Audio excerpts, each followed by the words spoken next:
Hello friends, the Ayurvedic mentor या YouTube चॅनलमध्ये आपलं स्वागत आहे. तर आपण संस्कृत पेपर 1ची सिरीज बघत आहे. तर आता आपण लास्ट लेक्चरमध्ये आपण हे बघितलं होतं संस्कृत वर्णानाम परिचय. त्यामधलं आपण वर्णप्रकार बघितलं आणि हे बघितलं माहेश्वरी सूत्र बघितलं. आता हे सर्व संस्कृत वर्णानाम परिचय आपल्याला 5 मार्काचं वेटेज आहे आणि त्यामध्ये अजून 2 टॉपिक येतात. एक येते वर्णाचे उच्चारण स्थान आणि अजून येते वर्णाचे प्रयत्न. ते अभ्यंतर बाह्य प्रयत्न असे 2 टॉपिक आहेत. तर हे 4 टॉपिक मिळून आपल्याला 5 मार्काचं वेटेज आहे. तर इझी हे टॉपिक आहे, जास्त काही हार्ड नाही. तर आपल्याला छोटे छोटे सिम्पल गोष्टी लक्षात घ्यायची. तर आता आपण माहेश्वर सूत्र वगैरे बघितलं. तर आता आपण उच्चारण स्थान बघू आणि हे बघू प्रयत्न बघू. ठीक आहे. तर वर्णाचे मुखातील स्थान याला म्हणतात उच्चारण स्थान, वर्णाचे उच्चारण स्थान. तर पहिलं येते कंठ म्हणजे गळा. ठीक आहे. तर कंठ तर काय आहे? अकुह विसर्जनीयानाम कंठ, हे त्याचं सूत्र आहे. तर म्हणजे अ, क वर्ग, ह आणि विसर्ग हे सर्व मिळून याचे उच्चारण स्थान काय? कंठ म्हणजे गळा. याचे सर्व उच्चारण आपण कुठून होतो? गळातून होते. नंतर येते सेकंड येते टाळू म्हणजे टाळे. इचू यशानाम टालू, इ च वर्ग, चू म्हणजे च वर्ग, य श नाम म्हणजे इ च वर्ग आणि य आणि श वर्ण हे सर्वांचं उच्चारण स्थान काय आहे? टाळू. ठीक आहे. नंतर मूर्धा म्हणजे काय? हिड्यातील आतील बाजू. ऋतू रशानाम मूर्धा, रू ट वर्ग, र आणि श वर्ण, रू ट ठ ड ढ न र आणि श या सर्वांचं उच्चारण स्थान आहे मूर्धा म्हणजे हिरड्याची आतील बाजू. नंतर येते दंत. ऋतू लसानाम दंताहा, रू त वर्ग, ल आणि स या सर्वांचे उच्चारण स्थान काय आहे? दंत. नंतर येते ओष्ठ म्हणजे काय? ओठ. उपउद्मानियानाम ओष्ठो, उपउद्मानियानाम ओष्ठो. उ प वर्ग हे उपध्मानियमचं हे उपध्मानियम प फ, उ प फ ब भ हे असंच लक्षात ठेवायचं. उपध्मानियानाम ओष्ठो. ठीक आहे. उच्चारण करणं थोडं अवघड आहे, बट लक्षात ठेवून द्यायचं, काही इतकं काही हे नाही. यमंगनानाम नासिकाच, आपल्याला काही कोणी विचारणार नाही, आपल्याला फक्त हे येणार आहे किंवा याच्यातलं कोणतं स्थान आहे, प वर्ग देतील, कोणता पण वर्ण देतील आणि विचारतील की हे याचं उच्चारण स्थान काय. 4 ऑप्शन देऊन टाकतील. ठीक आहे. नंतर येते 6वं येते यमंगनानाम नासिकाच, म्हणजे नासिका म्हणजे नाक. यमंगनानाम य म ग न आणि न या सर्वांचं काय? नासिका. पण यचं तालू, मचं ओष्ठ, डचं कंठ, मूर्धा आणि न हे काय तर प्रत्येक जे व्यंजन येतं, जे वर्ग येतं, प्रत्येक वर्गाचं जे शेवटचं वर्ण आहे ते त्याचं उच्चारण नासिका होते. पण जर का आपल्याला MCQ मध्ये विचारलं त्याचं उच्चारण स्थान काय, समजा याचं विचारलं तर तालू प्लस नासिका नाही, फक्त तालू प्लस नासिका. मचं काय? ओष्ठ प्लस नासिका. ठीक आहे. फक्त नासिका नाही करायचं, अनुनासिकता येतच, पण नासिक आणि हे याच्या MCQ मध्ये विचारू शकतात. ते थोडंसं कन्फ्युजिंग, म्हणजे इझी आहे पण कन्फ्यूज होऊ शकते माणूस. ठीक आहे. नंतर ए दैतो कंठ तालू. आता कंठ आणि टाळू म्हणजे कंठ आणि टाळू दोघांच्या आघातानं ज्याचं उच्चारण होते, म्हणजे ए आणि ए दैतो कंठ तालू, ए आणि ए वर्ण. नंतर ओ दौतो कंठ ओष्ठम म्हणजे कंठ आणि ओठ म्हणजे गळा आणि ओठ या दोघा मिळून काय होते? ओ आणि औ. ठीक आहे. नंतर इथे वकारस्य दंतोष्ठम, दंत आणि ओठ, वकारस्य दंतोष्ठम म्हणजे वचं जे उच्चार आहे ते दंत आणि ओष्ठ आहे. नंतर जिव्हामूल्यस्य जिव्हामूलम म्हणजे जिव्हामूल काय? आपलं हे क आणि ख लक्षात ठेवायचं. नंतर नासिका अनुस्वारस्य, नासिकाच्या सहाय्याने कशाचं होते? अनुस्वार आणि अनुस्वार. ठीक आहे. म्हणजे अनुस्वाराचं जे आहे ते नासिका अनुस्वारस्य. हे जे 11 हे दिलेले आहेत आपल्याला उच्चारण स्थान, कंठ, तालू, मूर्धा, दंत, ओष्ठ, नासिका.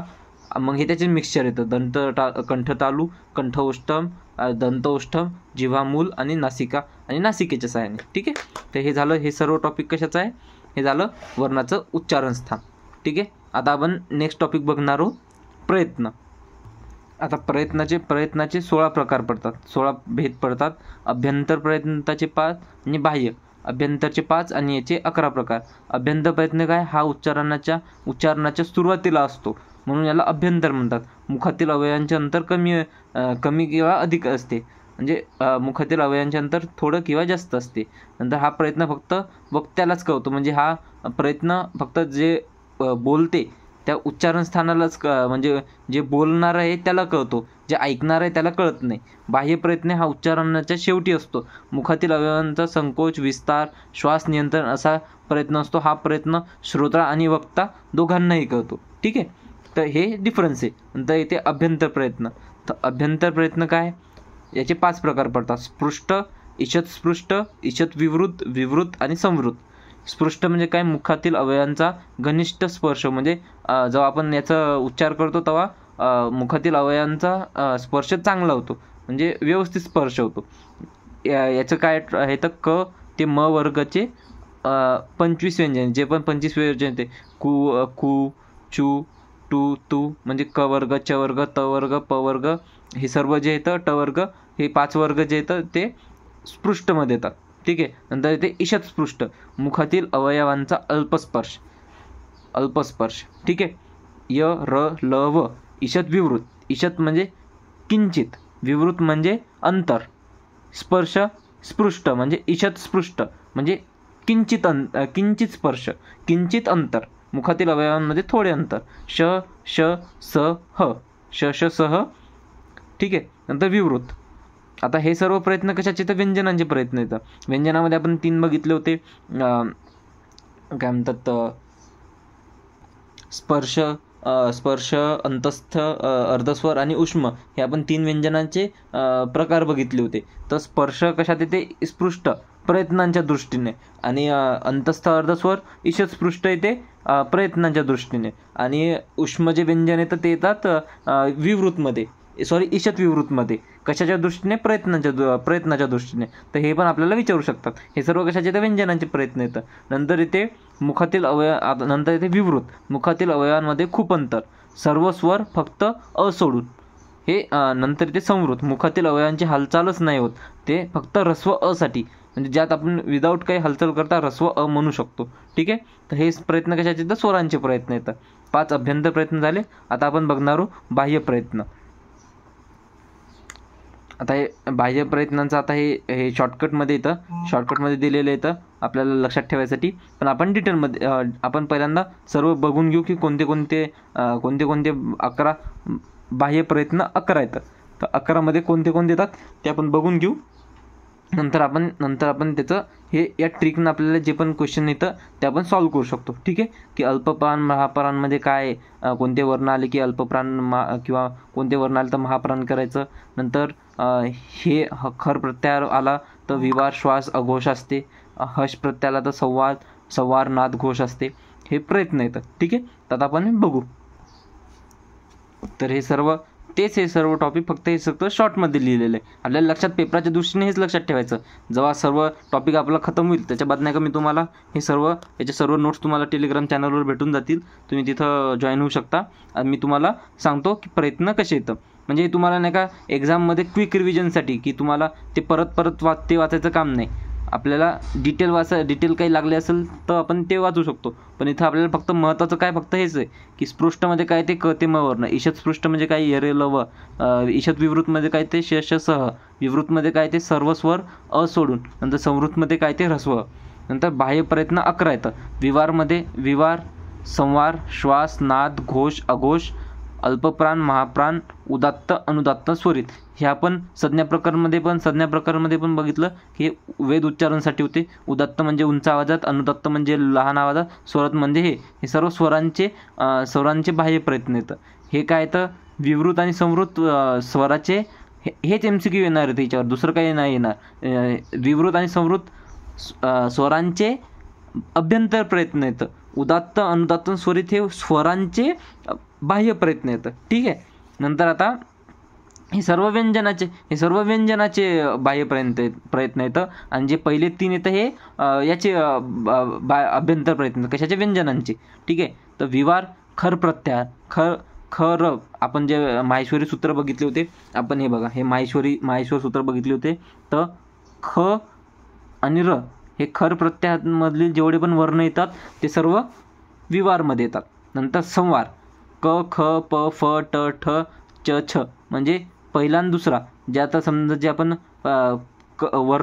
वर्ग बघतो, क वर्गामध्ये 5 वर्ण येतात, असे 1 2 3 4 5. तर जे पण सर्व 5 वर्णाचे जे पहिले वर्ण येतं, नंतर दुसरे वर्ण येतं, जे क ख प फ ट ठ त थ पण येते, याच्यात थ पण येते. नंतर च छ हे सर्व काय येतं, संवारमध्ये येतात. नंतर येते श्वासमध्ये काय येते, श श स म्हणजे कोणता प्रत्याहार येते, प्रत्याहार जर का पाहिला तर शर प्रत्याहार येते, शर प्रत्याहार श श स हे वर्ण कशात येतात, श्वासमध्ये. नंतर येते नाद हश प्रत्याहार कुठून येते, आता ह आणि श इथून तर इथपर्यंत जेवढे पण वर्ण येतं, म्हणजे ह य व र ल यमंग न न झभय झभ घड ध जब गड द हे सर्व वर्ण कशात येतात, नादमध्ये येतात. नादमध्ये विवार संवार श्वास नाद हे सर्व आपल्याला माहेश्वरी सूत्र माहीत असले तर आपल्याला हे सर्व लक्षात येते. नंतर येते घोष अघोष. आता हे सर्व आपण याच्यातून लक्षात घेऊ की हश प्रत्याहार प्लस पाचवा चौथा आणि तिसरा याच्यानुसार पाचवा चौथा आणि तिसरा हे सर्व कशात येणार येतं, संवार नाद आणि घोष. हश प्रत्याहार पूर्ण आणि य ह य व र ल आणि हे सर्व 5 4 आणि 3 5 4 3 म्हणजे यमंगननम. हश प्रत्याहारमध्ये काय येते, यमंगननम. नंतर चौथा वर्ण सर्व जसं चौथे वर्ण काय ते सर्व से घड ध सर्व ते वर्ण याच्यात येतात हश प्रत्याहारमध्ये. नंतर ते खर प्रत्याहार कशासाठी आहे, विवार श्वास आणि अघोषमध्ये काय तर क ते म वर्ण सर्व 25 व्यंजन येतात. तर खर प्रत्याहारमध्ये 2+1 म्हणजे काय, ख आणि ए म्हणजे हे सर्व 2+1 संवार. ठीक आहे. नंतर हश श स हे कशासाठी येतं, विवार श्वास अघोष हे असंच लक्षात ठेवायचं. नंतर अल्पप्राण आणि महाप्राण. अल्पप्राणमध्ये 1 3 5 य व र ल हे 2-3 वेळेस वाचलं की तुम्हाला लक्षात येऊन जाते. तर महाप्राणमध्ये 2 4 आणि श श स ह हे सर्व कशाचे येतं, महाप्राणचे. प्रयत्नाच्या दृष्टीने अल्पप्राण महाप्राण 1 3 5 य व र ल 2 4 श श स ह.